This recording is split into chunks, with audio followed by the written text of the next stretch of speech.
Hi, welcome to eagle media. నేను మహేశ్వరి. ప్రపంచవ్యాప్తంగా మరణాలకు ప్రధాన కారణమైన వ్యాధుల్లో క్యాన్సర్ ముందు వరుసలో ఉంది. వీటిలో ఊపిరితిత్తుల క్యాన్సర్ వల్ల లక్షలాది మంది ప్రాణాలు కోల్పోతున్నారు.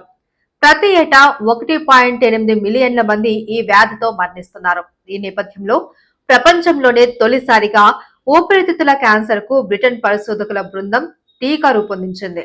BNT116 పేరిట రూపొందించిన ఈ టీకాను శుక్రవారం యూకేకి చెందిన ఓ ఊపిరితిత్తుల క్యాన్సర్ రోగిపై ప్రయోగించారు. కోటి ఆశలతో వ్యాక్సిన్ పనితీరును పరిశీలిస్తున్నారు వారు. ఇది విజయవంతమైతే వేలాది మంది ప్రాణాలను కాపాడేందుకు అవకాశం ఏర్పడుతుంది. ఈ వ్యాక్సిన్ ను బయోఎన్టెక్ కంపెనీ రూపొందించగా జానెస్ట్ అనే ఊపిరితిత్తుల వ్యాధిగ్రస్తుడికి 6 సిరింజిల వ్యాక్సిన్ ను శుక్రవారం ఇచ్చారు. ఈ సందర్భంగా తొలి వ్యాక్సిన్ వేయించుకున్న జానెస్ట్ మాట్లాడుతూ, ఈ ప్రయోగం సక్సెస్ అయితే తనలా ఊపిరితిత్తుల క్యాన్సర్ తో బాధపడుతున్న వందలాది మందికి ఉపయోగపడుతుందన్నారు.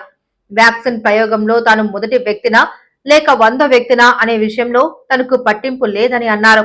ఇది సహాయపడుతుందని తాను నమ్ముతున్నానని అన్నారు.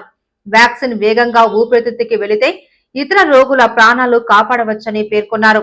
కీమోథెరపీ కంటే చాలా ఖచ్చితత్వంతో ఇది పనిచేస్తుందని యూనివర్సిటీ కాలేజ్ లండన్ హాస్పిటల్ వైద్యులు ధీమా వ్యక్తం చేస్తున్నారు. ఇది ఆరోగ్యకరమైన కణాలపై ఏ విధమైన నష్టాన్ని కలిగించదని స్పష్టం చేశారు. నొప్పి లేకుండా వ్యాధిని నివారించవచ్చని తెలిపారు. ఇది కీమో కంటే చాలా బెటర్ చికిత్స అని వెల్లడించారు. రోగి శరీరంలోని క్యాన్సర్ కణితులను గుర్తించి వాటిపై పోరాటానికి రోగ నిరోధక వ్యవస్థలకు శిక్షణ ఇస్తుందని, ఇది రోగ నిరోధక ప్రతిస్పందనలను అణిచివేసే కణాలను సమర్థవంతంగా తొలగించగలుగుతుందని వైద్యులు వెల్లడించారు. రోగులపై ఈ వ్యాక్సిన్ ట్రయల్స్ ఇంకా America, Germany, Hungary, Poland, Turkey, Spain దేశాలలో కూడా మొదలయ్యాయి. చూసారు కదా, ఈ వీడియో కనుక మీకు నచ్చినట్లయితే లైక్ చేసి, షేర్ చేసి, సబ్స్క్రైబ్ చేసుకోవడం మాత్రం మర్చిపోకండి. Thank for watching.